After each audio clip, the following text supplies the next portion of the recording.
Bomubuza agamba mbera mbera mbera ekimbonya mbera mbera mbera ntuuka mu kikyache nga bali obulamu bwabwe bonna babirivingira mu mizimu nempulira eddoboozi nga liŋŋamba va wano minisitule wagidduseemu naŋŋamba naye togenda kubeera na mirembe ne bw'olikola otya ku lunaku lwa 21 okuva n'olwaleero ogenda kuba ofudde. Musumba yakyaliwo yafa. Bw'aba ng'oli muntu nga gwe wamutonda sigenda kukola ki sigenda kufa. Bw'abeera nga yakusinga amaanyi kati deni nsaba na byabwerere kikoze ki kiwedde obulamu bwange buweddewo. N'asalawo afuna abasirikale bakole ki batukuba amasasi. Nangamba naye bw'oba osinawo osobola okudduka neweekweka sooka otambula okole ki weekweka. Kati bwe mbasanga naŋŋamba Morgan okomyewo ffe ne banno kumba omusajja yagenze wansi mu mmotoka brakes n'azikola ki n'azita ng'emmotoka eri mukola ki mu kwevulungula. Nze muntu eyasooka okuvaamu era ng'eyanyamba okuvaamu yali abyaluna mubiru yankwata nansindika. Natandika okuwulira akaloboozi nga koogera linnya lyange akanga nasanga driver eyavudde mu mmotoka eyabbuuseemu nga yali mu kulyogera naye ate nga bw'akyogera ali mu kuba kaama.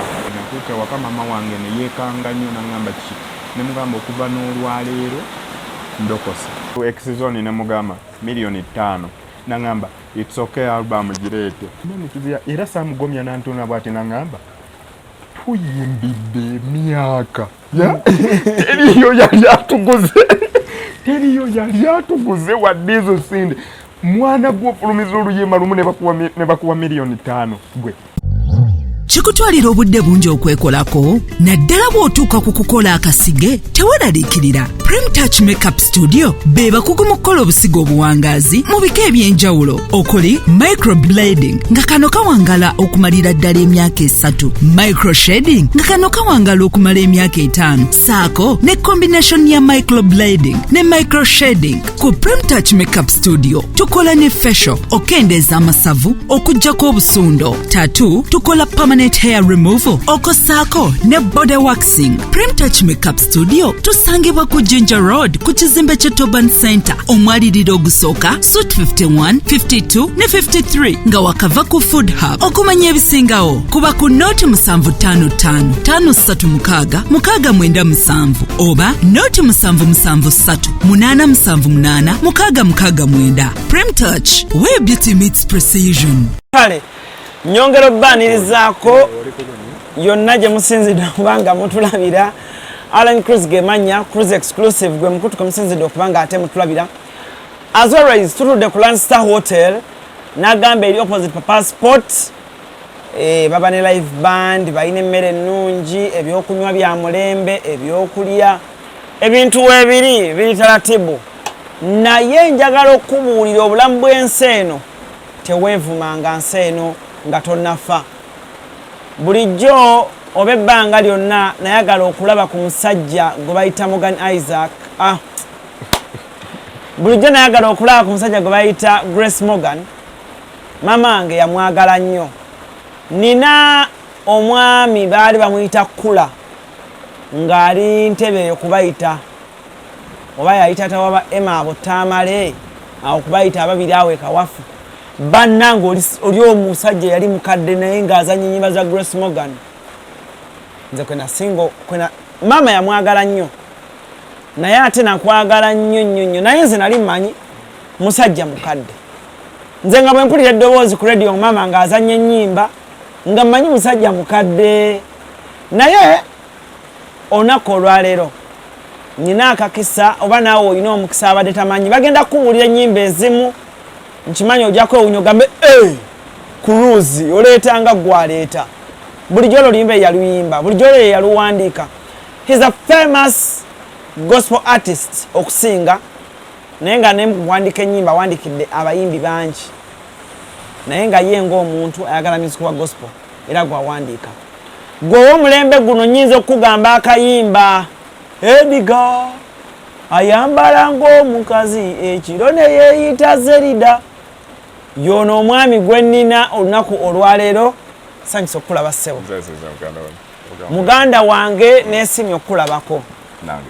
Kubanga ennyimba z'oba oli awo ffe abamu twazuulira tuli mu myaka mitoototo nga tunalowooza nti tunaakola amawulire gano. Naye kyemmanyi ennyimba zo mu gospel fraternity oba mu machurch zakwata ku mitima gy'abantu bangi. Nze nga tonatandika kuyimba kintu kyonna kyonna waliwo oluyimba oluyitibwa Toggwamu maanyi Tolwana. I love that song so much. Ndukuba nnyo ne kumacha because namala nenkulaba, so the more you're creating close to someone ate weyongerako. So oluyimba olwo ze zimu ku nnyimba zo nze singa okwagala. Era nze nja kugamba nga tunatandika sheno, I want you to bless my show with that song cause message erulimu verses wawandika. Oh my God. Guys, if you've never heard this song obanga tofunanga budde bulunoonya ng'ogyeko olwa Ediga wuliriza ku kano kaali kapisi kalungi nnyo.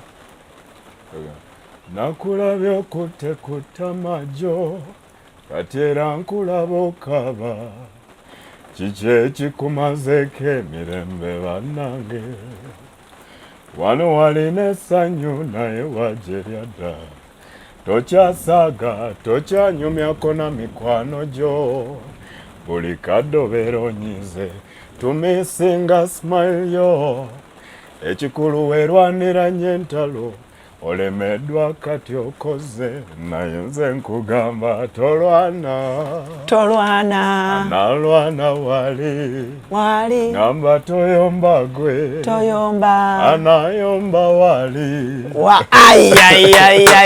Gwe, your voice is a killer one. Thank you, man. Your voice is a killer one. Thank you.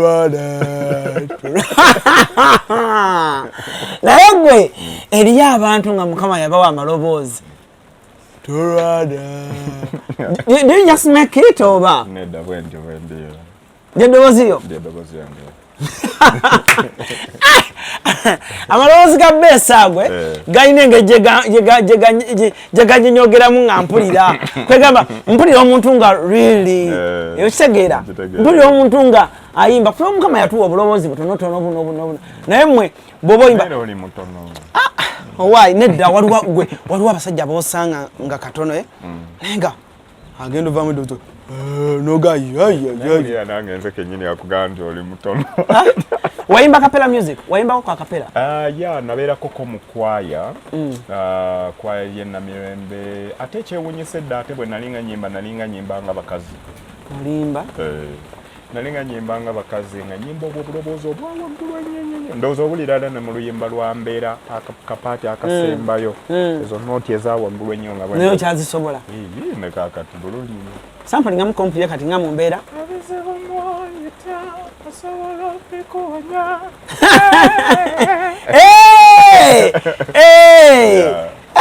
I know. You're so talented. Welcome to the show. Oh, thank you, man. Thank you. How are you? I'm fine. Obulamu butambula butya? Mukama asaasira. Wagenda e Bulaaya, oleseewo kariya yo, obulamu ndowooza oba ebiseera ebyo bwali butya, but awo tujja tutuukawo. But otherwise, I know people are so happy to see you. I know many of you people abalina ennyimba za Morgan. Muri bangi nnyo mulagirira gye wano naye mugamba nninde katono malize Morgan. So manyi oli omuntu gw'olaba n'ogamba bantandikire wa netwogere byonna tubimaleyo. Waliwo akayimba kenzize nga mpuliriza mu mmotoka nenka playinga nenkugamba Grace tongamba nti luno oluyimba lulwo nongamba lwange nze yaluwaza ni Brown oduddamu. So oluyimba olwo nosooka olubampeeremu eddoboozi balutegeere luyimba kiro kuba abantu balwagala nsanze nnyo abantu nga balwagala naye nze walayi nange mbadde manyi lwa Zani Brown. Katono w'amaanyi ogw'owekitiibwa nsaba mu lugendo lwange luno nsaba kimu nsookayo buli ekinumba buli ekintega olunaku labanga kidduka nsaba kimunsookayo Kolansi egende tya? yeyo kolansi siro Katonda omwa Katonda w'amaanyi gw'ow'ekitiibwa nsaba mu lugendo lwange luno nsaba kimunsookayo yeyo kolansi olwo walufunira mwaka ki? I think ennyimba ezo nazifulumya around 2017 ne bwe nazifulumya UK so wano ne tutazipromotinga nnyo kati then in the process nga ndi mu kuwandiikira Zanny Brown nansaba nangamba asaba kukola remix ne lwakuba nti I think mu industry yaffe wano e Uganda problem gye tulina nti omuntu ne bwakola remix ate tayogera nti this is a redo yeah akola bukozi kati enamba y'abantu esinga yalowooza nti lwali Zanny Brown it's not a Zanny Brown song yeah. Okay yeah. So oli musajja mulokole nnyo osabira wa? Nze nsabira ku church bagiyita Glory of Christ eri Kawaala yeah. Every Sunday yeah. Oli mu kwaya? Siri mu kwaya omanyi ndi abayimba gospel ng'abeera mu kwaya no siri mu kwaya olw'ensonga nze ntambula nnyo first of all ne mu ggwanga mbeera mu kitono nnyo yeah. Naye ndi nkuŋŋaana kitegeeza UK muwera nnyo abayimbi ba gospel bangi nnyo waliwo omwami waliwo omuvubuka gwe nnoonya bambi bamuyita yayimbye oluyimba lulungi nnyo lwa gospel sena ku boyfriend nga bamuta njagala ono agamba ne wanjagaddemu oba naye mwagala baŋŋamba ali London simanyi ali London mbadde simanyi ensi gye yagenzeemu baŋŋamba ali London kuba nabuuzaako dola okusoloti naŋŋamba baŋŋambye abeera Bulaaya bannamunoonyako bambi but otherwise mwebale nnyo Morgan amanya amatuufu yani amanya gange amatuufu by the way rageego kigenda kwewunyisa naye nina erinnya ly'Oluganda lye bayita gyagenda so gospel muyingira ddi? Gospel muyingira mu 2004 nga nina emyaka 14 otandika okuyimba gospel music 2004 yeah ng'olina emyaka 14 nga ndi 14 yeah. Natandika okuyimba nga ndi mwana muto I think natandika music nga ndinga around like 9 nenandika okubeera nga ndi mu zino marching band nga nfuuwa emirere nkuba biki era nkuba ebyuma bingi nnyo nfuuwa trumpet trombone biki byonna kati mu 2000 okuva 2000 awo I think nga ninga like I think nabeera mu secular music for like nga 2 years yeah ne joininga band baali bagiyita Power Propose naye nga ndikaana kato Power Propose yali munze Sam Gombia Haruna Mubiru Habike mumanyi Habike nga ye boss waffe fenna ya Haruna nga tanagenda mu Eagles nga Eagles tanabana nga kyasala nviiri ng'era bw'amala osala enviiri ng'ajjanga akola ki ng'ajjanga ayimba olw'eggulo nga tuyimbanga nakulaba ku show ya Haruna mulina history ey'emabega bwetyo Haruna Mubiru kati nze ebbanga eryo lyonna nga maama wange yankwasa Haruna yabandabirira kozi ye yali muntu mukulu nze nga ndikaana kato n'amugamba nyamba omwana ono bw'aba azzeeyo okuyimba obeere ng'onyamba n'omukola omuteekako eriiso aleme kwonooneka so bwe tutyo bwe tubadde ne Haruna Mubiru nenyingira naye okuyingira gospel music kyapeninga nti olunaku lumu twali tuli Ibanda twali tuva kukola show twali kugundi mu kusooka tewali mulokole asaali wali mu protestant mu catholic nali mu protestant okay. Kati tuba tuli kutuwa nga tugenda tukuba kyalo ku kyalo kati ate bwe twali nga tukuba nga Eagles production bw'eba ekubye tugeze nga wano emakindye ffe tuba tuli Kibuye nga tutambulira mu area zezimu Eagles production baali mikwano gyaffe nnyo kati tuba tuli eyo omusajja yali atuvuga nga kumbe yalwala sirimu naye nga ffenna tekuli akola amanyi kati ye nga yagamba abantu banne ku stage nti ye tagenda kufa yekka agenda making sure nti afa n'abantu abalala naye ng'ate nabo ndowooza oba tebakirealizingirawo nti yali ayagala kutta bantu mu mmotoka naye kati damo yeah. Omusajja yali abavuga eyali atuvuga mu costa gye twalinga tutambuliramu nga yalwala sirimu naye nga ye yasalawo agenda kwetta naye afe n'abantu kati nga ku stage nti yakyogeranga ng'agamba nze sobola kufa nzekka naye nga tebategeera ki kyeyalinga akola ki kyeyalinga ategeeza kaakati olunaku nga enkeera tugenda kuva ku kyalo kwe twali tudde ku kirala waliwo omwana nze kennyini nali nakomyewo kwe Kampala okulaba maama wange kati nenkomawo nembasanga kati bwe mbasanga naŋŋamba Morgan okomyewo ffe ne banno kati nze nendowooza nti kyategeeza luno olwali olw'okugwa okufa nti okutoba kustrugglinga kozikyozi zaatusalanga olumu bikira ne mugamba nina okukola ki nina okukola n'aseka n'akola ki kumba omusajja yagenze wansi mu mmotoka breaks n'azikola ki n'azita n'amakinga sure kati ye nga pulaani yekoze bye twali eyo nga bw'obeera otambula obeera oyita ku nsozi bw'obeera olaba eri wansi kati munange enkeera bwe tusimbula tubeera tugenda bwekiti ne tutuuka ku lusozi waggulu ng'olengera eri wansi kati olwatandika okukkirira bw'ati n'ayongeza speed omulundi gumu emmotoka n'agivuga naye kati ng'omuntu asenka obulamu bw'omuntu yenna nga bwe bubeera time bw'eba etuuse ey'okufa ne bw'oba nga wabadde okyagala ate otya kyova olaba bagamba n'abeetuga ate bwe gumala okumukwata bwati ate ng'atandika okulwana ayagala kwetaasa kati naye bwe yalaba ng'emmotoka takyasobola gikontrolinga ate naggulawo oluggi n'abuukamu kati bw'abuuka ne mmulaba ng'ayitawo ng'akasaaniko bwe nekoze nze nali ntudde ku ddinisa ng'aluna mu birwa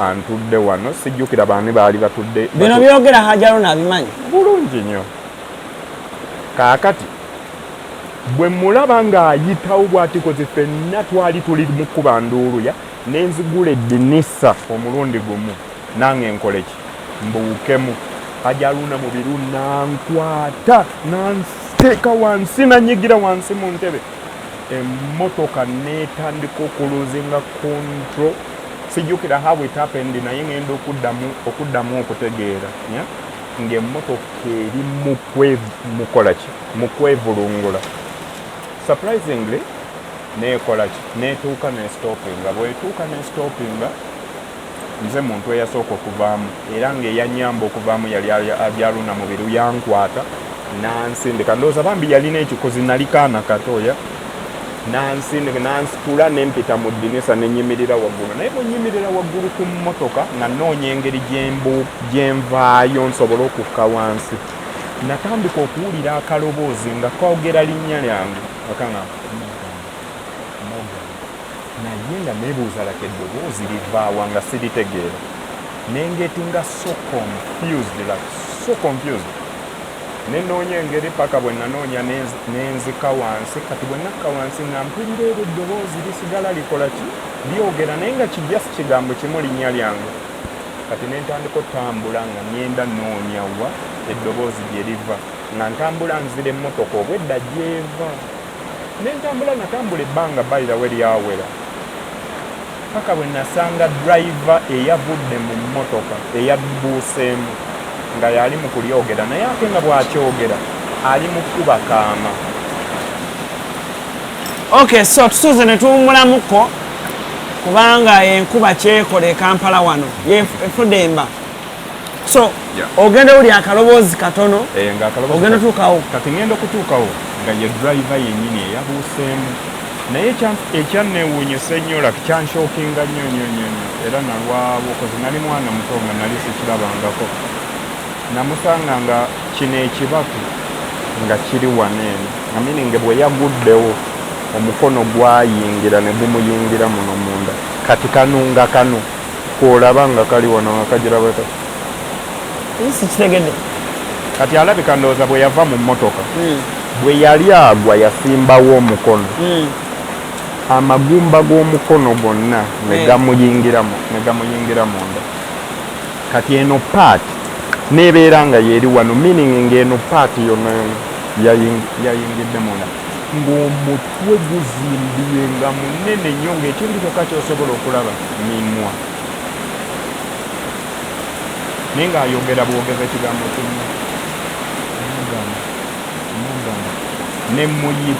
nemuyita erinnya lyeva ayogera just ekigambo kimu nga takimu kati ekintu kyanjira nembeera ngaawunze nga mpulira njagala oba olwo bahaji obaleseewa mu mmotoka eri simanyi naki kigira kati mu kuwunga okunya ate nenkyusa nentambula nga nzirayo mbasange giwa gyenabakoze ki gyenabalese ngenda okuddayo ngaolwede poliisi ezze nkibe bali mu kugira bamenyese amagulu bamenyese emikono bye bakubye bikyabawunze babaddisiza mu malwaliro nze nga sirinaako wadde n'akantu konna akantuuseeko kati ffenna ne tulowooza nti baali bagenda tugamba ne omanyi ku kino ekituuseewo tudde e Kampala atukumbe kosita jjukira gye twatambulirangamu nga n'ebyuma bye tukozesa nabyo mwe tubikola kimwe tubitwalira kati ng'emmotoka kyebikoze nga byonna bikutuse meaning akulira bandi kati alina okusasula ki ebyuma bino okuzijjukira twapangisanga bipangisa abakulu ne basalawo nti tusigaleyo tukole ne kwolwo lwennyini nti kyo gye tubadde tugenda okukola tugikole nempulira nga kyempeseza bubi kati mbeera ndi awo omusujja ne gunkwata nga mpulira nga agenda okukola kyagenda okufa ndowooza yali shooko nga y'amaanyi nnyo omutima gwange ne gukyukirawo ne mpulira nga ebintu byakuyimba setula bikoze eki bintamye ng'oyinza okugamba nti bulijjo babadde bampisa bubi oba waliwo ebintu ebibi bingi nnyo byenkoze byendabyekoze omutima gwange gwakyuka omulundi gumu era ne ŋŋamba okuva n'olwaleero ngenze kuyimbira Katonda kati nga sirina wadde 10 ate tebakkiriza muntu kudda Kampala.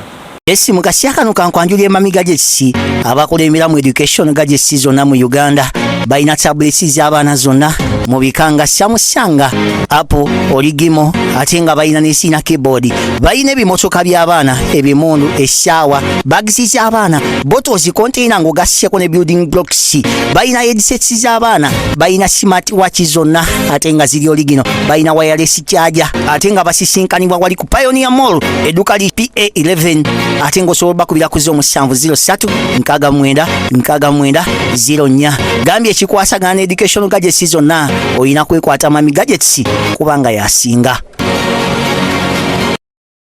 kyenakola bwe baatufunira bwe twali tugenda okusula neneebuzaabuza nenkwata engatto zange nalina peya 2 nenkwatako emu nalina empale 4 nenkwata empale 4 n'essaati ze nalina zonna nengenda ku kyalo okwo kutwali nga buli muntu gwensanga mugamba osobola okunyamba nompaamu ssente ezintuuse e Kampala paka bwe nasanga omuvuzi wa boda n'abingula kuba alabika yampanga 13,000 era nga ze za takisi ezintuuse nempita mu bitooke mpolampola nga tewali wadde ategedde nenenyemereza takisi neninya nenkomawo ewaka bwe natuuka ewaka mama wange neyeekanga nnyo nangamba ki nemugamba okuva n'olwaleero ndokose nantunula nagamba olokose kivudde ku kino nemugamba ndokose okuva n'olwaleero sikyayimba kintu kirala kyonna nsazeewo kuyimbira Katonda obulamu bwange bwe butyo bwe bukyuka nengenda nenyingira mu kyaki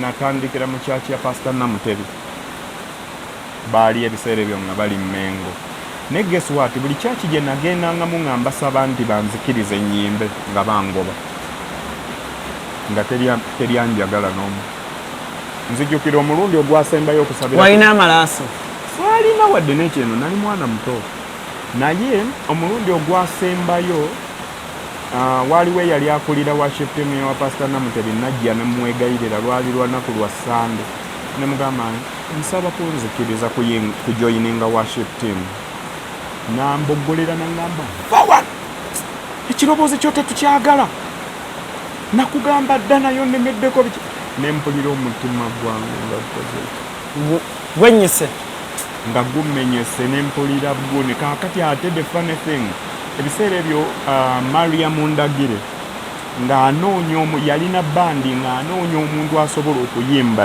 eddoboozi eddene kozijjukira ebiseera ebyo nga recordinga nnyo ennyimba ne Serugga owa Eagles naye kati ate nga ku show aba talina muntu akola kyasobola yimba ddoboozi eryo kati mukwano gwange omu naŋŋamba omanyi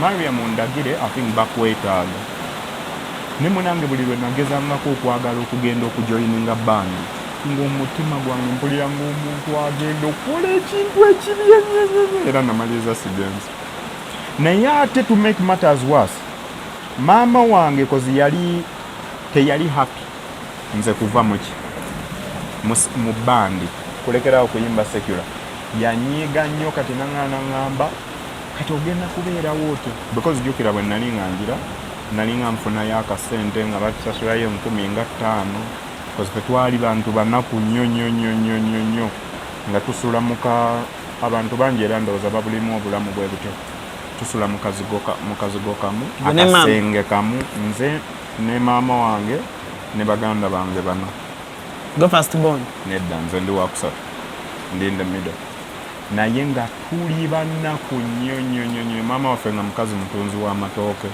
mu katale ng'obulamu bwakupanga bukanzi school fees nga kyekintu ekikyasinza okubeera ekizibu naye ekyewunyisa ndi Katonda yampa ekisa ate ne maliriza nga ŋŋumiddeyo eno mu kyaki kyaki ani yakugumya kasita oyo yangoba ku olwo kyaki ewapasana bakugoba nentambulirawo ku olwo kati ate neŋŋenda nengwa mu kikyaki eyo era saamugombya yakola kiyamfunira omuntu eyali akimanyi naŋamba waliyo kyaki eri eyo kaleerwe bagenda kukwagala kumbe ekikyaki kyali feeke bannayo kati obviously ye gombya yali tabikola tabimanyi kozi simulokole ntuuka mu kikyaki nga bali obulamu bwabwe bonna babirivingira mu mizimu bakola nga n'emizimu nga tebagigoba omanyi kyaki z'abalokole zigoba emizimu bagamba kugoba emizimu biki oli nga bw'ayimirira ku kituuti agamba mpita lubaale mpita emisambwa mpita biki bijje birinye omwana ono bitubuulira ani abisenika kugamba tulinga abali mu ssabo lyennyini naye olw'okuba by the way n'oluyimba nze okuwandiika oluyimba lwa mbeera lwe nayimba ne Levikson oluyimba lwa mbeera gwa luwandiika oluyimba lwa mbeera lwonna buli kigambo tujja tuukawo kati okukola oluyimba olwo nali ndi mu kureflectinga obulamu bwe nayitamu koze natuuka mu kyaki nenjirabirawo nti ndi mu kifo kikyamu ng'ebintu bye bapracticinga bintu bifu nnyo naye nga waliwo problemu emu nga bagaba ssente kyokka ewaka tetulina sente neŋŋamba omanyi ndi mu kifo kikyamu naye olw'okuba nninawo ke bampa ŋŋenda kuguma nkoleki mbeerewo paka bwe nnaafuna solution endala so nembeerawo obulamu tebwali bwangu bwali buzibu nnyo bwe mbigendamu nnyo nenkunnyonnyola biki naye ate nawo era okuvaawo era lyali ddoboozi lumu mba ndi ku wano tuba n'obudde munnange Mogani wano tuba n'obudde kaakati mu kyaki eri nga buli muntu yenna ayimba be twali nabo mu kwaya nga buli omu abeera akugamba n'akugamba bwe neebaka mpulira endege nga zikuba mugono mu siiringi bwe neebaka mpulira bino bwe neebaka simanya bino lulina badde neebasa ekintu ne kijja ne kinsuula ku ki kati nga ne bwe baba basaba bagamba saba Katonda w'omu kifo kino kati nze ne ŋŋamba okuva sigenda kusaba Katonda waaki wa mu kifo kino nze nsaba Katonda eyatonda eggulu n'ensi era nga buli lwe nsaba ŋŋamba nze sisaba wa mu kifo kino nsaba Katonda eyatonda eggulu n'ensi kati so ne bwe baakola ki ne bwe baagiranga mpaka simula kobadde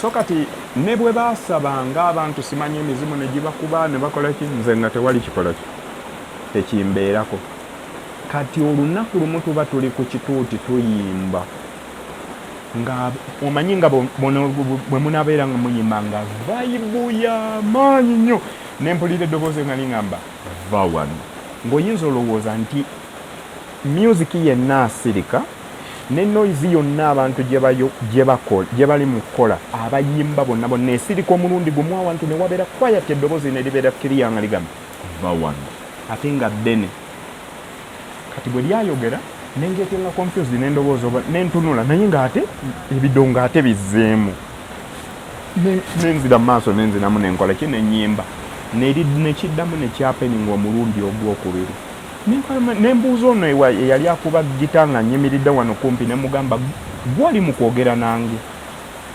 ng'alina mu kunyumira nagamba no kikiyimba gwe okitegeera nenziramu nenyimba nekiddamu omulundi ogwokusatu neriŋŋamba va wano nenkwata microphone nenjiteeka wansi ku kituuti nentambula nenva ku kituuti ne bajja nga bangoberera abasajja abaali bayambako oyo omusumba waawo bwe baali bangoberera ne baŋŋamba kyobadde kye nembagamba okuva n'olwaleero siri wa mu kifo kino buli kintu kyonna ekikolebwa wano nkikola ki nkyegaana siri wa wano era sirikola ki siridda wano kati munange nga ntambula nga ngenda bwe ngenda wayita ennaku ndowooza zaali oba nga 2 oba 3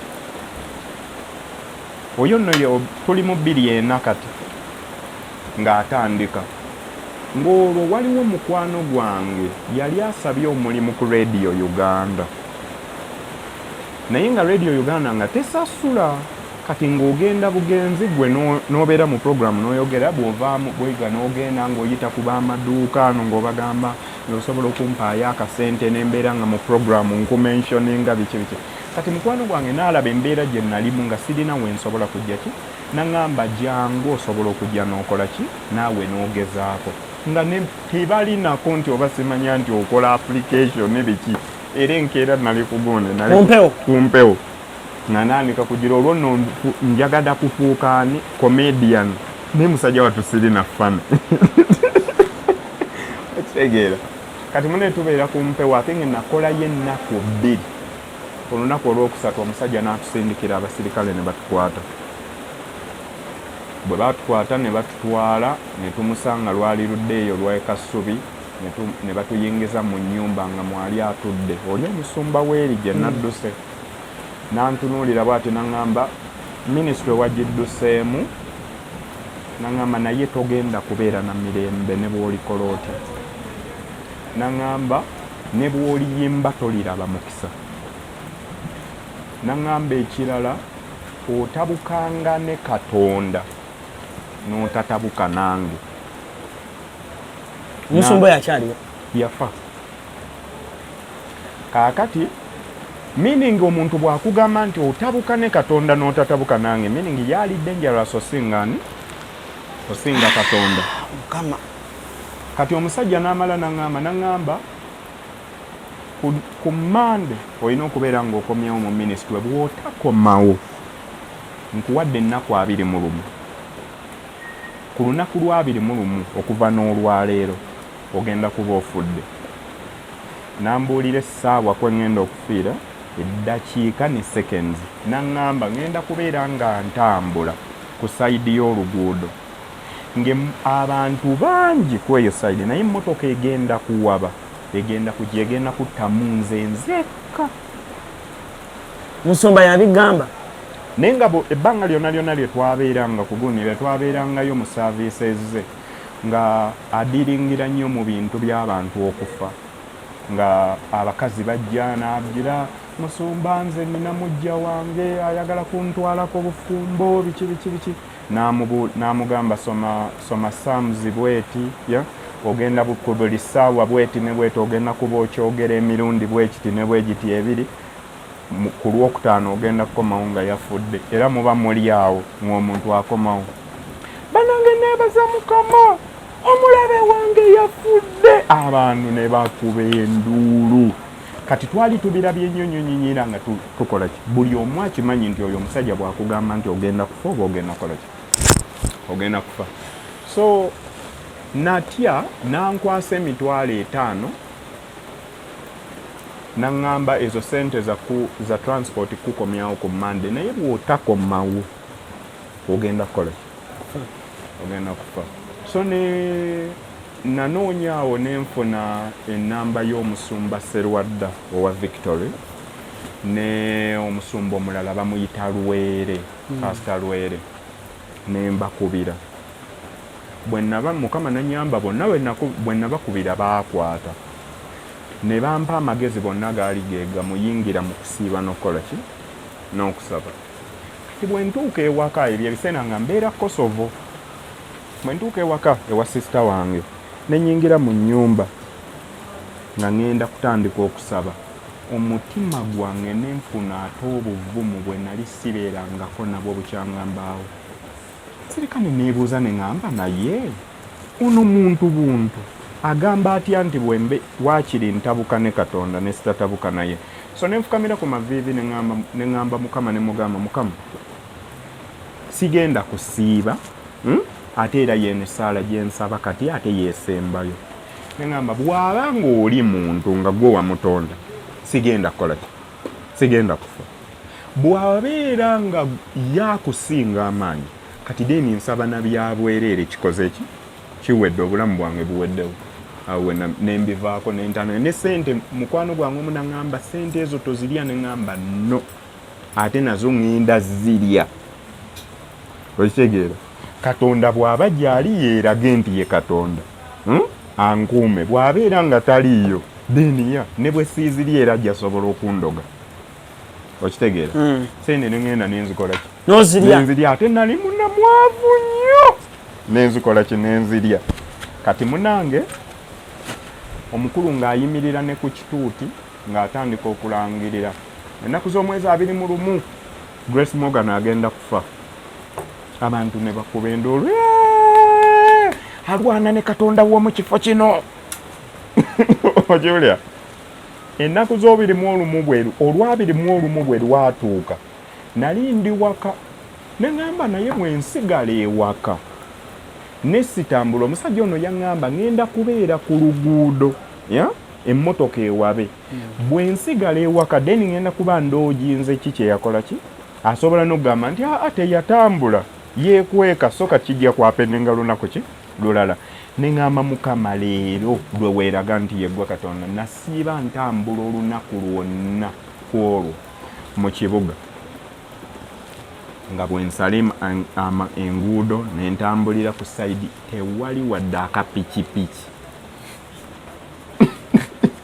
wadde akagaali wadde wirubaalo oba kali tugeze akayinja nti kaava ku gundi ku kisenge ne kakutukayo ne kakola ki ne kankoonako.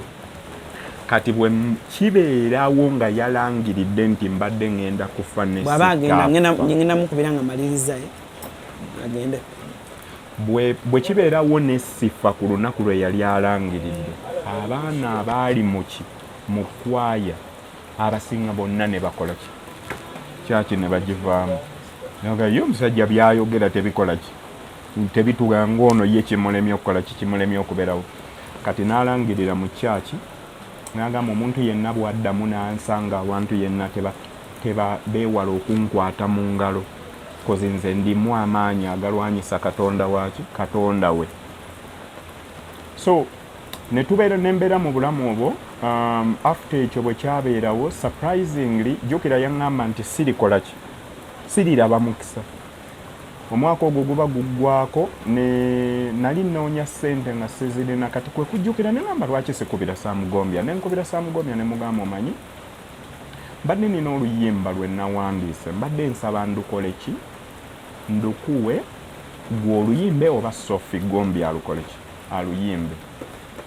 Nangamba kale jangu ku Pride Theatre nengenda ku Pride Theatre nendubayitiramu ne balwagala. Kati aba agenda kunsasula oba yali agenda kunsasula mitwalo 15 ne mugamba nkwegalidde sente zino tozikola ki ozimpa nyambo ntwale mu studio mmwe gye mukola ki gye mu recordingira band recordingira oluyimba nantwale ewa Joy Tabo wamwa oluyimba ki oluyimba si kyalujjukira na Julia yakoze nkoledde goni Sophie Gombye ennyimba nnyingi almost ennyimba ze zisinga zonna nze naziwandiika.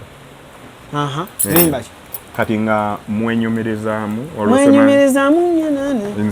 nze naluwandiika nkwesize munange wadde tolinefuulira ennyimba ezisinga zonna zomanyi Sebo Muko oyo Sebo Muko si wange I think Sebo Muko waliwo gayo omuzanyi w'emizanyo gwe bayita gondi ani Joseph Mulinda I think ye yaluwandiika kaakati antwala ewajja otabula ne recording oluyimba lwe bayita lemera ku mukama nenteeka oluyimba ku radio stations within like 2 weeks nga ye hit ekyasinga obunene mu Uganda Nimaki lemera ku mukama lwali gama gwe lemera ku mukama togwa mu maanyi yadde mbeere fuusa omutego mukama mwesige kirizodde mwesuubi gwe oluyimba lwafuuka so big wano ku Hasi Beauty Parlor tuli bakafulu mu kulabirira n'okuyooyoota ensusu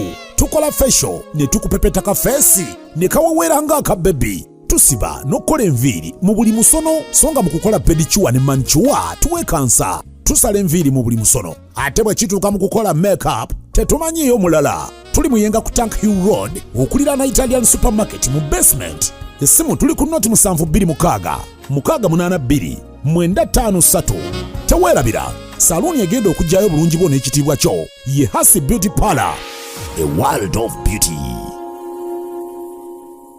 kati maama wange ekyewuunyisa maama wange ebbanga lino lyonna kasita nava mu gundi eri mu bandi neŋŋamba nindokose nanneesibako ye nga alaba engeri yokka gye ŋŋenda okusobola okusavaivinga mu bulamu koza okusoma kwali kugaanyi ate neeri mu bandi navuddeyo nina either kufuuka muvuzi wa boda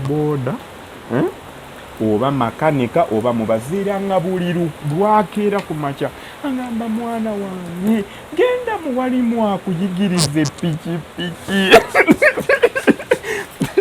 nga mugamba nkubulire nze ngenda kubeera muyimbi w'amaanyi kakamulaba omwana bannange omwana omusirusiru ono yiga pikipiki gwe tolaba abantu bonna kati gwe mulimu gwe bakola mwana wange kati obambi ng'olaba kimugira guess what oluyimba lwalemera ku mukama lufuuka the biggest song mu Uganda cause lwacrossinga ne lubeera nga luli ku buli radio bweba ya mulokole oba ya gundi ya secular nga is the biggest song bili emeka 2004 nga gwako kati mbeera ndi awo omuntu nankubira essimu baali bamuyita X-Zone waliwo n'omulala waliwo ne Lusini waliwo n'omulala oba baali bamuyita Musisi nga bonna balina ezo companies ezaali zigulanga abayimbi Kasewukira okujjako Kasewukira bo tebankubira buli omu n'atandika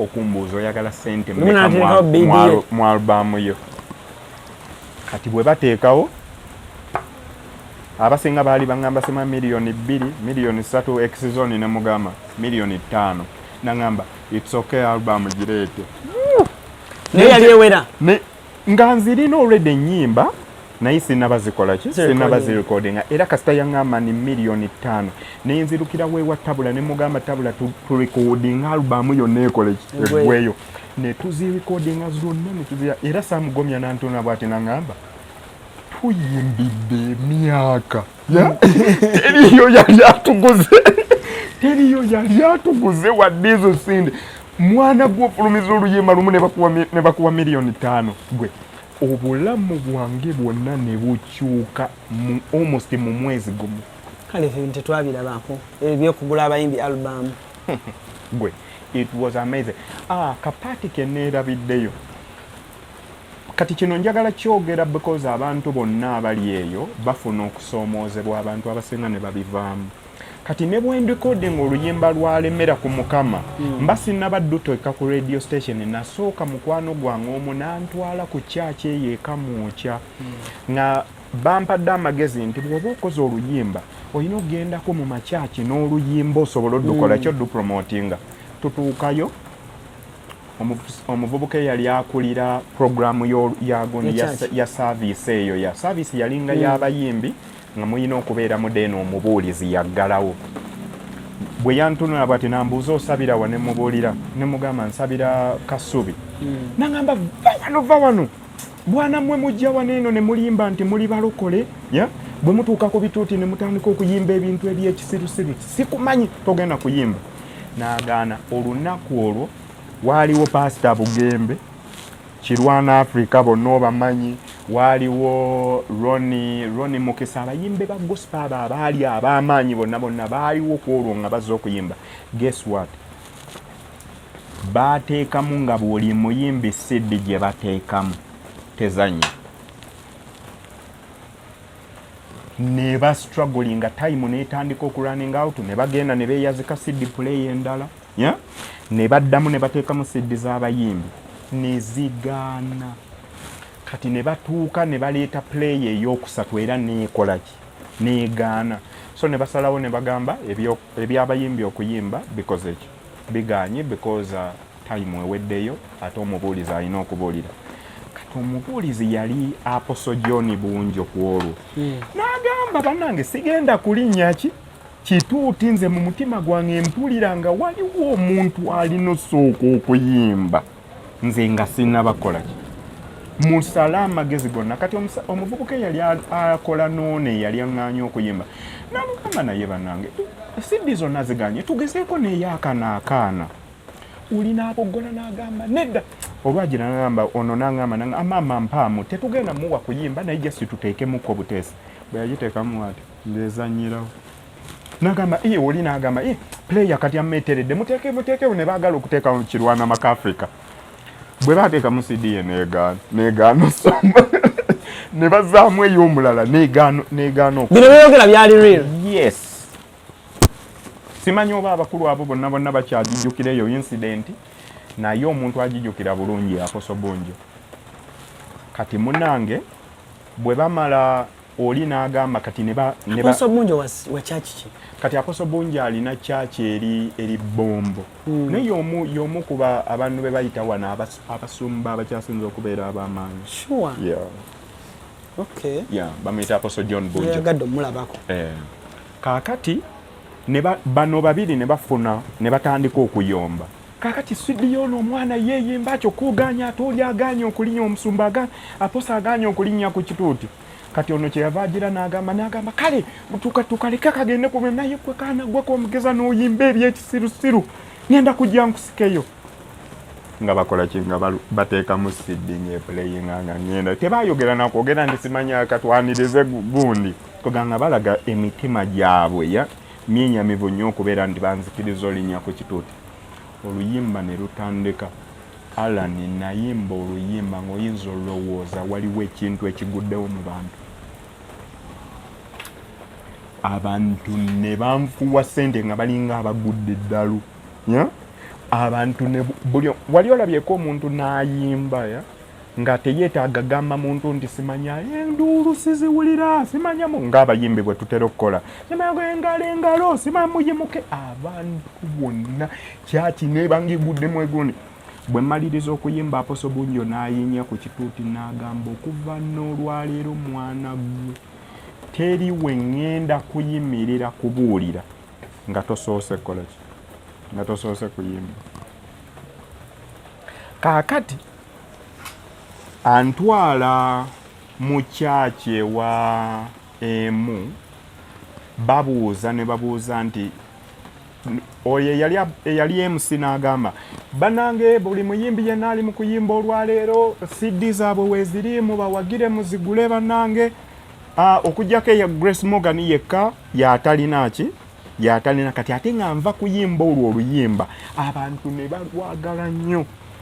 Kati omusumba bwa kyava ayimuka n'agamba lwaki takola ki yali Pastor Chiwewesi n'agamba lwaki Grace Morgan ye talinaawo CD neŋŋamba sinnabafuna ssente zikola ki zirecordinga naga weetaaga ssente mmeka okusobola okuya neŋŋamba neetaaga miliyoni emu n'agamba neetaaga abantu bane mudduke ku sipiidi enyenyenyenyenyenyenye buli akwatibwako omwana ono ng'ayimba tumusondere ssente ezadduke mu studio album tujagala kati ne bansondera akakadde kamu bakampa bwe bati ate ne bali ne bampa offer ya million million 5 ya million 5 kachiki kyenkuga nti obulamu bwange ne bukyuka ko speed gye nali sirabamu kwa album eyo kwe kwali nyimba kwali nyimba ki era oyinza okuba nga tozimanyi Tolwana yali ku album album ate eyo gye nasembayo okuyimba nga nva mu Uganda koza Tolwana yafuluma 28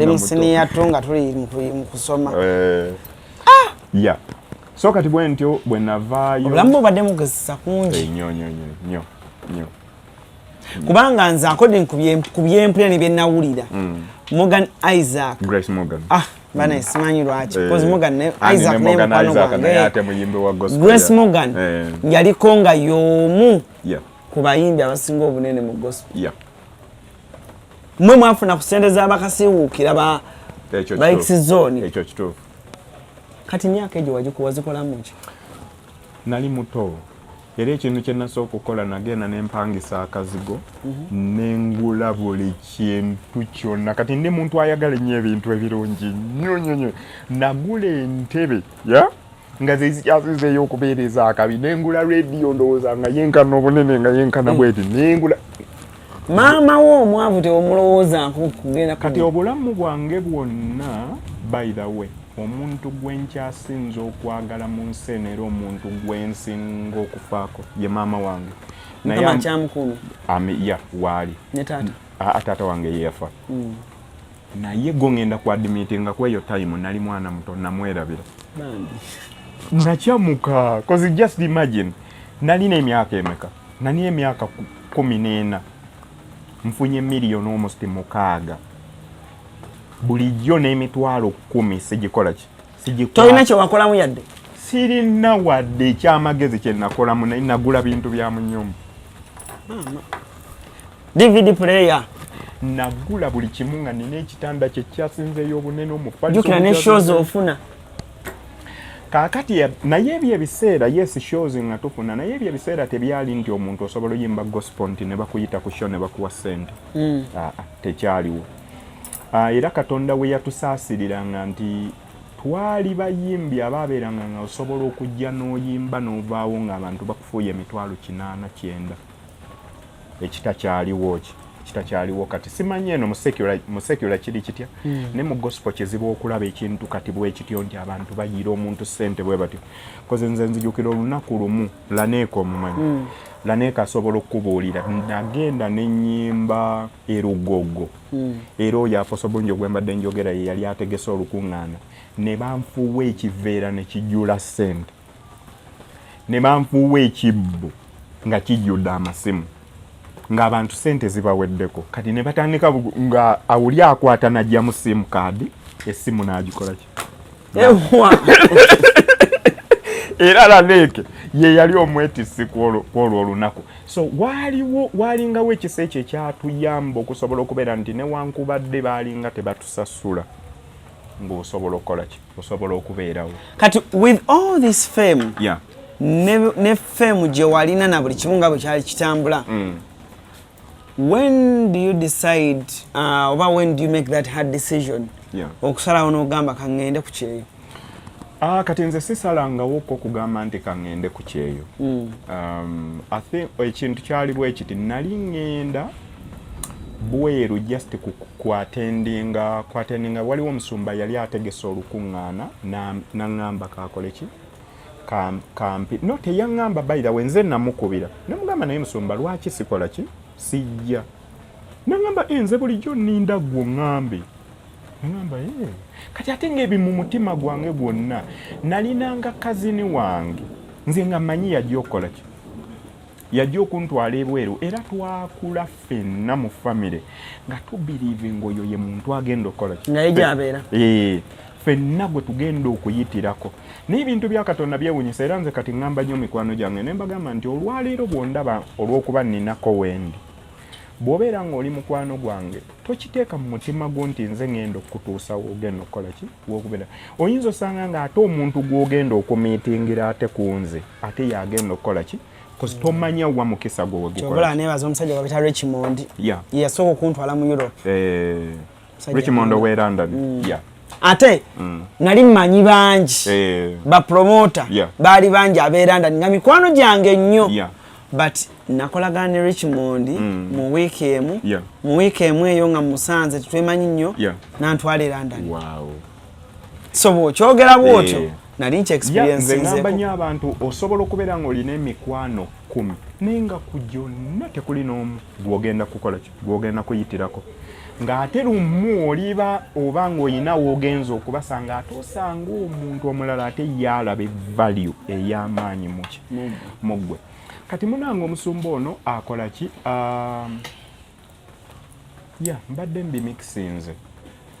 Omusajja oli bw'alaba nga nsucceedinze nnyo. Oli omupasita?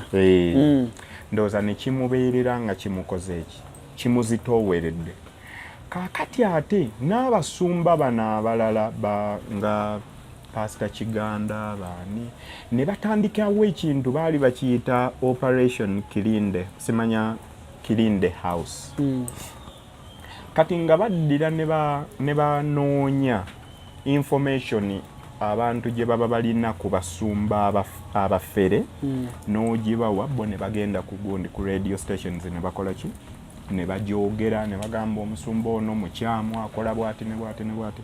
Kati nze gwe baali bakozesa okuba waki information omusajja bwakitegeera ninze n'asalawo afuna abasirikale bakole ki batukuba amasasi. Kakati bwe kyapeninga bano abasumba bonna ne bafuna abasirikale abakola ki ababakuuma era nga bwe bagenda ku kituuti babeera balina ab'emmundu ng'oli ayimiridde wali. Kati nze nali mwana muto sirina sente zisobola kukola ki sirina sente zisobola kugira era nakubira era nzijukira nakubira Pastor Serwadda yennyini era ne mugamba omanyi omusajja asazeewo okukola ki tukuba amasasi nangamba omanyi bw'obeera olinawo osobola okudduka simanyi oba akyabijjukira nobijjukira musajja wato nangamba naye bw'oba osinawo osobola okudduka neweekweka sooka otambula okole ki weekweke. Kati kulwo olunaku lwennyini neneebuuza ngenda kwekwekawa kwe kukubira oli omusumba w'e London ne mugamba musumba adde nsaba kujja nangamba nze bulijjo nninda ggwe kwolwo lwennyini nampeereza invitation era nze okwekweka kwange nalina neekweka weeks 2 kasita bangamba bwe bati nti akatabo kokakomyewo bwe twadduka okugenda okukakima twakima akatabo ku ssaawa 4 emmotoka eyantwala okukima akatabo yanvuga entwala ku airport tiketi njigula ku airport kwennyini nembagamba ennyonyi efuluma kati gyenkola ki gyengenderako nenva mu Uganda. That's how Morgan Isaac's career ended in Uganda. Grace Morgan's career. Mane mujja kunsaasira. Ko badde nnyo ne Morgan Isaac. Isaac mukwano gwange nnyo bambi. Morgan Isaac watwale erinnya lyange banange. That's how Grace Morgan's career ended. Nalinga nakafulumya eyo albamu ya Tolwana mu 2008. Kati kubanga kati bigatta. Kubanga nze mu rumaze mbadde nnina mpulira Morgan yadduka. Morgan yadduka kyembadde mpuliranga Morgan yadduka nenga simanyi Morgan yaddukira ki e London. So omusumba ayagala okukuba amasasi olwa information yeri nali mpasinga kikutwalira obudde bungi okwekolako naddala bw'otuuka ku kukola akasige teweraliikirira Prem Touch Makeup Studio be bakugu mu kukola obusigo obuwangaazi mu bika eby'enjawulo okuli microblading nga kano kawangala okumalira ddala emyaka 3, microshading nga kano kawangala okumala emyaka 5, saako ne combination ya microblading ne microshading. Ku Prem Touch Makeup Studio tukola ne facial okendeeza amasavu okuggyako obusundo, tattoo tukola permanent hair removal okosaako ne body waxing. Prem Touch Makeup Studio tusangibwa ku Jinja Road ku kizimbe kye Toban Center omwaliriro ogusooka Suite 51, 52 ne 53 nga wakava ku Food Hub. Okumanya ebisingawo kuba ku Note 755 536 697 oba Note 773 878 669. Prem Touch, where beauty meets precision. Nenva mu Uganda. Bwe nava mu Uganda, but at the same time era like twali ebiseera ebyo byali era biseera bizibu nnyo. Ng'omuyimbi wa gospel tali appreciated. Yes, kiri nkugambye nti biki era ne kaakati abaana ba gospel bakya struggling nakyo.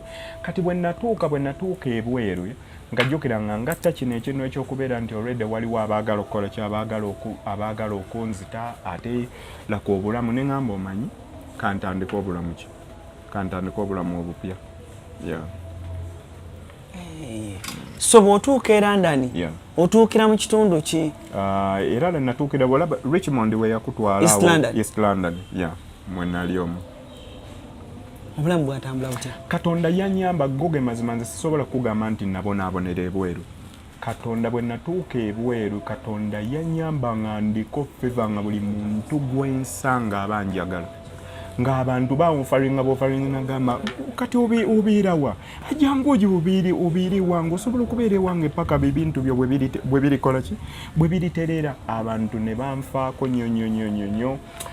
Waliyo lako abasinga bafuukanga n'abaganda bange kati. So obulamu bwatambula si bubi, Katonda nanyamba nenfuna empapula nenfuna obutuuze. So yeah, Katonda nansasa. Mama nendabirira mama wange wali yasanyuka nga ogenze. Nnyo bambi nagamba yayita gundi muwalimu naye mwalimu gyali muwalimu simanyi nakumanya oba gyali busajja wattu naye nga bannange mama wange yasanyuka. How was that day ng'ogenda e London? Olunaku lwe nali ngenda e London mama wange I think yali overwhelmed nnyo yagaana n'okumperekera. Jjukira byali byagundi byali byambiro kyenzijjukira nti abaana ba famire yange bonna baali mu maziga nnyo nga ntambula nga ngenda because baali bakimanyi nti sigenda kola ki kudda. So obeera e London gye bakuweera amawulire ti Musumba yafa. Kaakati mba ndi e London ngenda okuwulira ng'omukulu bangamba omukulu yafudde.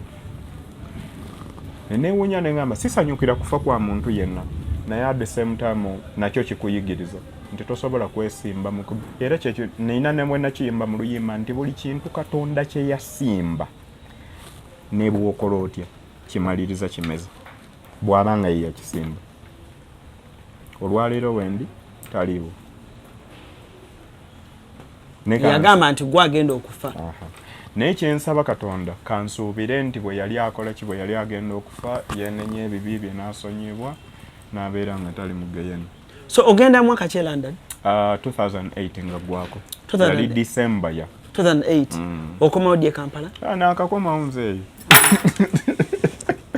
8, 9, 10, 11, 12. Kati mbeera wamuyimba wakadda. Mbeera mukola ndi London. Kaakati mbeera happeninga bwati. Mbeera ndi bwe nali nga ndi muto nga ndi e Kosovo nga Levikson neighbor wange. Ng'era buli lunaku asiiba waka ng'ajja koze nze nali mwana muto naye nga njagala nnyo okufumba. Kati nga nfumba najja n'alya ng'olumala okulya bw'ate ng'adduka toddamu mukola ki toddamu mulabako. Time bw'etuuka eya lunch nga ajja ku breakfast time nga abeera agimanyi. Bw'amanya nti time yagundi ya lunch bw'ate ogenda okulaba nga ng'ali ku mulyango. Kasita amala okulya bw'ate yeebuzaabuza toddamu mukola ki toddamu mulaba. Kaakati mba ndi e London. Pastor wa Levikson bamuyita Pastor Deo Mwanje najja ng'akyadde kati yambuulira nangamba Levikson omumanyi ne muga Levikson yaani. Nangamba mpoza magwe wamuleka si ya Levikson. Nangamba Lubyogo ne muga yaha Lubyogo abadde ki. Nangamba Lubyogo kati muyimbi wa maanyi e Uganda ne muga Lubyogo gwe manyi. Kozi nze bwe namanyira Lubyogo nga simanyi nti asobola n'okuyimba even n'otyemu. Levikson? Yes. Kaakati mplaying ennyimba ze nenzaagala bwe nazaagala ate Katonda atukolera ekintu ajjawa ajje London kati bwajje London nangamba omanyi Mogani ekirooto kyange njagala kuyimbako naawe koze oli Menta wange nze negomba okuyimba because of you biki nenjagala nnyo ki nenjagala idea kati nentandika okunoonya luyimba ki lwensobola okukola ki okuwandiika nduyimbe naye ne mu mutwe gwange temubeerangamuko kirowoozo nti oluyimba lwa mbeera nti lwe lwali lugenda okukola ki nti lwe lwali lugendo lwe twali tugenda okukola nani ne Levikson kati oluyimba lwa mbeera nduwandiika nga nduwandiikidde Hajaruna mu biro. Oluyimba lwa mbeera waluwandiika oluwandiikidde Hajaruna? Yes, naluwandiikira Hajaruna mu biro kati bwendumuwa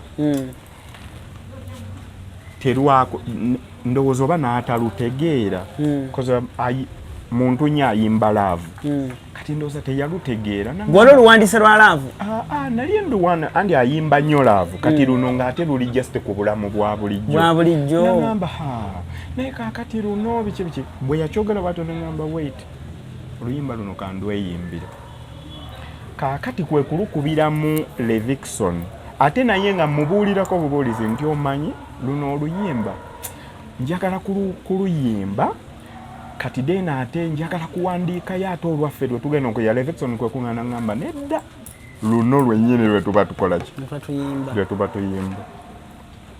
So that's how we ended up going nga tuyimya oluyimba lwa mbeera kati mu bumpimpi tunatera okuba nga tumaliriza soko tuweemuko ku ddoboozi eryali mu mbeera bannange Ediga ayambala ng'omukazi ekiro naye yita Zerida nafera abasajja obiwulira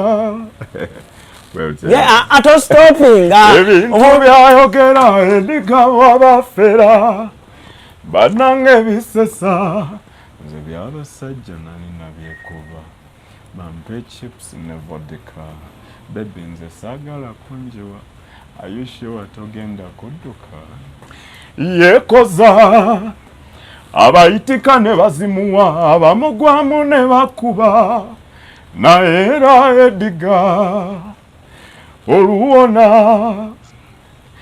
ng'akwata wigi ye ng'adda yafera nga baddamu nga bakuba mb'omubuuza agamba mbeera ekimbonyabonya mbeera. So ne tukola oluyimba olwo olina true story erikola oluyimba kati andi kyekiri kye nakugambye nti nali reflectinga ku obulamu bwe buze butambula obulamu bwange bijja buze butambula okuviira ddala ku kyaki eri bwe nabeera mu kyaki nga nyimanyi nti nfu naye ate nensigalawo olwa ssente then nekirala bwe natuuka ebweru jjukira wano nali nvuddewo nga ndi w'amaanyi nnyo kati ntuuka ebweru ng'okusobola okusurvivinga ninusooka okukolayoko obulimu obwaki obw'ekisirusiru obviously nakolayoko obukiriiningi kati nga buli lwe mbukola nga mpulira pain ey'amaanyi mu mutima nga ngamba nze Grace Morgan nze ndi mukola ki nze ndi mukiriininga okitegeera naye olwagira kiri ekintu ekyokubeera ndi omukyalo omu nangamba it's okay guma ne bulaayo oyo alabika aluma aluma nga wakatuukayo nga wakatuukayo so kati paati ya Ediga yo nali ku TV nendaba nga balina abavubuka babiri baali babakutte e Nigeria nga poliisi ebakutte naye bwe babakwata baali bapretendinga ng'abawala kati ne babatandika bakuba bwe baali babakuba ne bababuuza lwaki bakola bwe batyo ne babba abantu ng'abaana bagamba tebalina kyakulya kati basabiriza ne batafuna ki so ne batandika okwambala ng'abakazi ne bagenda nga mu bu restaurant abasajja basobola obbagulira emmere. Wow. Ekitundu kyaffe ekyokubiri emyaka giringa 10 n'omusobyo gye tujja okutandikirako okwo otubuulire ekyo kyakuyisa kitya kyekitundu ekyokubiri kyenja okusaba tutandikirawo mbadde ne Grace Morgan olunaku olwaleero wakomyewo genda ku oli serious right now with gospel music wakati nyimba mmeka nakata by the way oluyimba kati move so far okuva bwe nakomyewo ennyimba zenkadde ziri ku channel yo zonna tutandise okuzisikayo zidde ku channel yange because ebya music nali nabigira nga kati nfokasinga nnyo ku kuwandiikira bayimbi balala. By the way tuwe ku nnyimba z'owandiise nga tumaliriza. Nze nawandiika oluyimba lwa Juliana Kanyomozo luga kantambule naawe ne muwandiikira oluyimba luga kalibe essanyu oba ennaku njagala gwe. Sure. Yes, ne mpandiika Morina Ntume ndi muzadde ayi Katonda nsaba onyambe ne muwandiikira naye mazima nzaani ne muwandiikira ng'oyagala okusenekirize nti gwe champiyoni ne muwandiikira bw'oba onjagala manya olina okumanya byegamba noga Katonda yampa bampala nasifaayo almost ennyimba ezisinga zonna.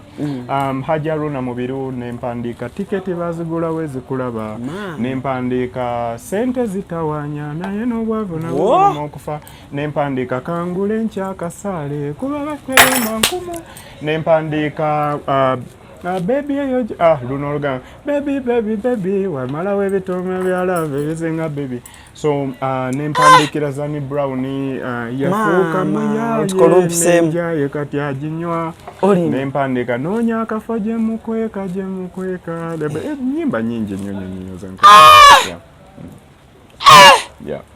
Grace kale abantu bali tebakimanyi nakulaba ku show Hajaruna nga Hajaruna alina engeri gyakukwatamu ey'enjawulo nga simanyi lwaki era waŋŋamba noŋŋamba alani bwe tulifuna obudde tulinyumya ndikubuulira but Uganda eno abantu amu bamala kufa ne mulyoka nga n'abayibi be yawandikira ne baga se bannange nno singa soyo singa si career naye nga bw'obadde okyali mulamu tewakinyegako tubadde tetukimanyi naye Haji yenkulaba nnyo naye oyalenga muganda wange Hajaruna yenkulaba nnyo naye beebo oba n'abalala waliyo n'abalala naye oŋŋambye Sophie Gombia Sophie Gombia nyimba ki gone mwenyomereza munyo nange eranga naye luno olugamba nti nkwesize munange yadde tolinefuulira nyimba nyingi nnyo okyawandiikira abantu bakati wabimaze. Yes, nkyawandiika bulungi Hajaruna mutwongerereyo olulala Hajaruna but ennyimba awandiika nyingi nnyo. Is there a number gye tuyinza okuwa abantu in case omuntu yanjagadde omuwandiikira? I think bw'ojja ku social zange it will be better. Bw'obeera ng'osobola okunoonyaako ku Instagram, TikTok, Facebook bwonna nkozesa amannya geegamu Grace Morgan kuliko n'eddala eriri Hamongi. Naye toseera nnyo. Siseera ndi muntu mugone. Ekintu kye nsinga okwagala kwe kubeera ne supporting industry rather than ogikola. Kyokka tekyewunyisa oyimba gospel nezino eza sacula oziyimba oziwandika n'oziwa abalala. Kintu nno kyewuunyisa omuntu aba n'omutima omugabi. I know. Naye kati baleka baakuwa obusente Buganda. Simanyi tosobola byogera naye ebya industry mbimanyi. Njagala owandiikira ejjo z'oluyimba. Jakikola. Sajja wange struggling nya yimba ABCD EFG mulaba struggling naye musajja wange ayagala kuyimba. Raga Mafini yagambye ayagala new music okusinga ekirala kyonna. Kale CRUZ exclusive gwe mkutu ALLANCRUZ ge manya sagala kusukako wano olunaku olwaleero mbadde ne Grace Morgan commenting mu comment section yawo onyumiddwa nga nze emboozi oba naawe egenza okugwa ng'ogamba bannange Uganda eno nga tumaliriza paka yimba kange kali erike ngwami kenjagala ennyo nze njagala okanyina naye bannange mugende ku gundi ku YouTube mugende ku buli channel nafulumiza oluyimba baluyita nkwagala. It's such a beautiful song. Kagena katya deno sembe nkwagala. Nkwagala mwana gwe nkwagala ne wolifune nkanyanya nga tumaliriza maliriza n'akayimba kange. So I love that song because mama wange yalukuba nnyo oluyimba. Tolwana analwana wali gwe toyomba anayomba wali ebikusomoza ekiro ebikulumba ku makya ebimu biba bikusinga amaanyi naye tulina Katonda atalemwa ntalo. Tolwana analwana wali amajaga oli musajja mufumbo sinaba kufumbo sinaba kuwasa chovala sirina mpeta nayo ina abaana sirina baana sebo sinna bana kyanoonya mpaka dagalaawo kamanyi g'ekisajja asigeetaaga nsenga kinika nina katonda gwe ndi bulamu bulungi nnyo ngenda kufuna Morgan toyina mwana toyina mukazi sinaba wow okyanoonya omutuufu mukunoonya oli mukunoonya bas tookerera mbere nga nkuwa ennamba gwalimanya kyolimpa saagala kusukako wano olunaku olwaleero fona muse bulungi mweraba wano ku Hasi Beauty Parlor tuli bakafulu mu kulabirira n'okuyooyoota ensusu tukola facial ne tukupepeta ka feesi ne kawewera ng'aka bebi tusiba n'okukola enviiri mu buli musono songa mu kukola pedicure ne manicure tuwe kansa tusala enviiri mu buli musono ate bwe kituuka mu kukola makeup tetumanyiiyo mulala tuli muyenga ku Tank Hill Road okuliraana Italian supermarket mu basement essimu tuli ku noti 7266 682 953 teweerabira saluuni egenda okujjayo bulungi bwo n'ekitiibwa kyo ye Hasi Beauty Parlor, a world of beauty. Kikutwalira obudde bungi okwekolako naddala bw'otuuka ku kukola akasige teweeraliikirira Prem Touch Makeup Studio be bakugu mu kukola obusigo obuwangaazi mu bika eby'enjawulo okuli microblading nga kano kawangala okumalira ddala emyaka 3 microshading nga kano kawangala okumala emyaka 5 saako ne combination ya microblading ne microshading ku Prem Touch Makeup Studio tukola ne facial okendeeza amasavu okuggyako obusundo tattoo tukola permanent hair removal okosaako ne body waxing. Prem Touch Makeup Studio tusangibwa ku Ginger Road ku kizimbe kye Toban Center omwaliriro ogusooka Suite 51, 52 ne 53 nga wakava ku Food Hub. Okumanya ebisingawo kuba ku noti 755 536 697 oba noti 773 878 669. Prem Touch, where beauty meets precision. Essimu kasya kano kankwanjulira emamiga gy'ekisi abakola emiramu education gy'ekisi zonna mu Uganda balina tablets z'abaana zonna mu bikanga syamusanga apo oligimo ate nga balina n'esiina keyboard balina ebimotoka by'abaana ebimundu essaawa bagisi z'abaana bottles container ng'ogasseko ne building blocks balina headsets z'abaana balina smart watch zonna ate nga ziri oligino balina wireless charger ate nga basisinkanibwa wali ku Pioneer Mall edduka li PA11 ate ng'osobola bakubira ku 0703 69 69 04 gambye ekikwasagana ne educational gadgets zonna oyina kwekwata mami gadgets kubanga yasinga.